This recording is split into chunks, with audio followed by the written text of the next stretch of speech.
Hello बच्चों, कैसे हो आप सब। तो आज की क्लास में हम एक नया पाठ पढ़ने वाले हैं, एक नया चैप्टर पढ़ने वाले हैं और वो कक्षा 2 का चैप्टर होने वाला है, हिंदी सब्जेक्ट का।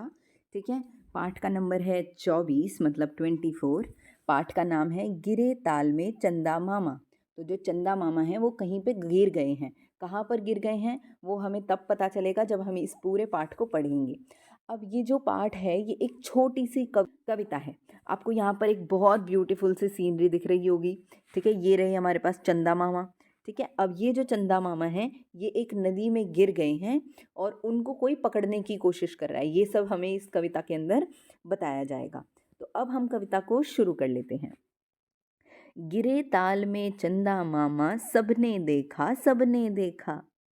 फंसे जाल में चंदा मामा, सबने देखा सबने देखा। तो अब कोई कह रहा है, कोई ये कविता जो गा रहा है वो कह रहा है कि जो चंदा मामा हैं वो गिर गए हैं और सब उनको देख रहे हैं कि वो गिरे हुए हैं।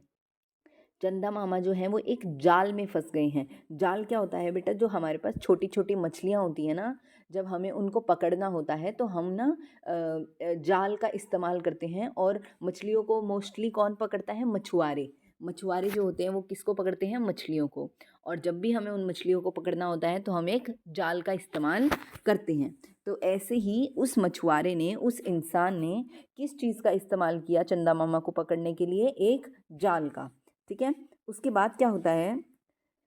सबने देखा एक अचंभा, मछुआरे ने जाल समेटा। कहीं नहीं थे चंदा मामा, कहाँ गए जी चंदा मामा। अब क्या कहते हैं कि सबको क्या हुआ? अचंभा हुआ। अचंभा क्या होता है? एकदम से ऐसे चौंक जाना, एकदम से ऐसे चकित हो जाना।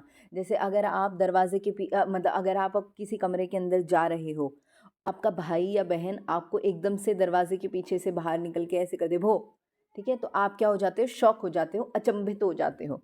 ठीक है, तो सब लोग देख रहे हैं, सब लोग ऐसे हैरान परेशान हो रहे हैं कि अरे ये जो मछुआरा है इसने चंदा मामा को जाल में कैसे पकड़ लिया? चंदा मामा तो कहीं नहीं है, चंदा मामा जाल में कैसे आ सकते हैं? तो बेटा, आप चंदा मामा को पकड़ नहीं सकते, चाहे आप दुनिया की किसी भी कोने में चले जाओ, लेकिन आप चंदा मामा को पकड़ नहीं पाओगे। पर आप ऐसा सोच सकते हो कि जो मेरा जाल है उसमें मैंने चंदा मामा को पकड़ लिया। क्यों? क्योंकि वहाँ पर इस सीनरी के अंदर आप देखो पानी है। तो जब जैसे ही मछुआरे ने जाल फेंका तो ऐसा लगा हमें कि जो चंदा मामा हैं वो उस जाल के अंदर आ गए हैं। पर जाल के अंदर तो चंदा मामा आ ही नहीं सकते। क्यों? क्योंकि चंदा मामा को कोई भी पकड़ नहीं सकता। और चंदा मामा कहाँ होते हैं? आसमान में होते हैं। ठीक है, तो ये जो कविता है ये यहाँ पर हो गई है समाप्त। अब जल्दी से हम इसकी कुछ कठिन शब्द और प्रश्नोत्तरों की तरफ बढ़ते हैं। प्रश्नोत्तर। तो सबसे पहला प्रश्न हमारे पास क्या है? कविता में अचंबा शब्द आया है, कविता पढ़कर अनुमान लगाइए कि इस शब्द का अर्थ क्या हो सकता है।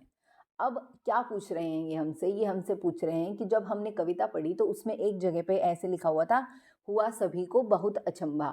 तो अचंभे का क्या मतलब होता है? अचंभा का कोई आप और कोई बात बता सकते हो कि अचंभा आपको कब होता है? तो ये हमसे इस प्रश्न के अंदर पूछा गया है।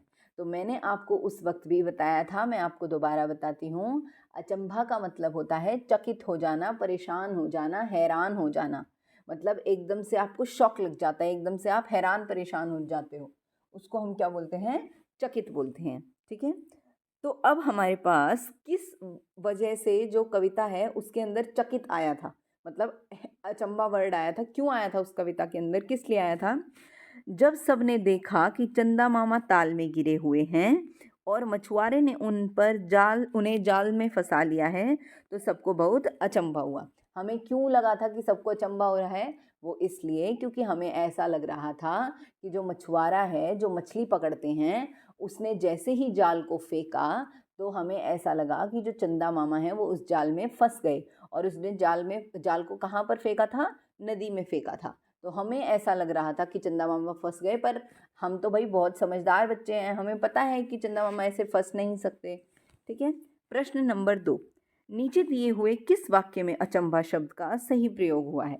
कौन सा ऐसा वाक्य है, कौन सी ऐसा सेंटेंस है जिसके अंदर ऐसा लग रहा है हमें कि यहाँ पर अचंभा बिल्कुल ठीक है? तो वो सेंटेंस है, यह देखकर अचंभा हुआ कि आधे मैदान में बारिश हुई और आधा मैदान सूखा था। अब एक पार्क में आप गए हुए हो, तो ऐसा तो कभी हो ही नहीं सकता कि आधे पार्क में बारिश हो रही है लेकिन आधे पार्क में बारिश ही नहीं हो रही, ऐसे थोड़ी होता है। तो इसलिए हमें बड़ा अजीब सा लगा, हमें बड़ी हैरानी हुई कि अरे ऐसे कैसे कि आधे पार्क में तो बारिश हो गई और आधे पार्क में बारिश हुई ही नहीं। ठीक है, तो यहाँ पर हमारे जो प्रश्न उत्तर थे वो हो गए हैं समाप्त। अब हम चलते हैं शब्दार्थ की तरफ। सबसे पहला शब्दार्थ है अचंभा, मतलब चकित होना। मैंने आपको बताया था हैरान होना भी आप लिख सकते हो या फिर चकित होना भी लिख सकते हो। अचंभा का मतलब एकदम से शॉक लगना, एकदम से हैरान हो जाना, एकदम से हैरान मतलब आपको एकदम से ऐसे अरे ऐसे कैसे हो गया, ऐसे। ठीक है, तो वो क्या होता है हमारे पास अचंभा। सेकंड है हमारे पास जाल, मछली पकड़ने के लिए इस्तेमाल किया जाने वाला एक उपकरण, या फिर आप लिख सकते हो एक नेट या एक जाल, मतलब एक चीज़। तो जब मछली पकड़ते हैं, देखो हमारे पास जो मछली पकड़ने के लिए जाल होता है वो कुछ इस तरीके से जाल बना हुआ होता है। इसमें हम मछलियों को पकड़ते हैं, जो मछुआरा होता है वो मछलियों को पकड़ता है ऐसे जाल से। ठीक है, ये गोल गोल सा होता है थोड़ा, इस तरीके का जाल होता है ताकि मछलियाँ उसमें फंस जाएं और फिर वो उसको उसका खाना बनाएं या जो भी उनको करना है वो सब वो करते हैं। तो जाल का मतलब क्या होता है, मछली पकड़ने वाली एक चीज़। ठीक है, तीसरा है हमारे पास, थर्ड है मछुआरे, मछली पकड़ने वाले व्यक्ति। मछुआरे कौन होते हैं, वो लोग होते हैं जो मछली को पकड़ते हैं, किसकी हेल्प से, जाल की हेल्प से। फोर्थ है समेटा, एकत्र किया। समेटा का मतलब होता है एकत्र किया या फिर इकट्ठा किया। जैसे हमारे पास इधर भी बॉल है, इधर भी बॉल है, इधर भी बॉल है, लेकिन हमने इन बॉल को इस बॉक्स के अंदर एक साथ रख दिया, तो हमने क्या कर दिया, इन बॉल को इधर समेट दिया, इन बॉल को इधर एक साथ इकट्ठा कर दिया। अब जैसे आप गेम खेलते हो तो आप अपने टॉयज़ को हर जगह, हर घर, पूरी कमरे में बिखेर देते हो, लेकिन जब आप अपना गेम ख़त्म कर देते हो उसके बाद आप टॉयज़ को एक साथ एक जगह पर रखते हो ना, तो उनको हम क्या कहते हैं, समेट कर रख दिया हमने अपने टॉयज़ को, या हमने इकट्ठा करके अपने टॉयज़ को एक जगह पर रख दिया। तो यहाँ पर जो हमारा पाठ था वो हो गया है समाप्त।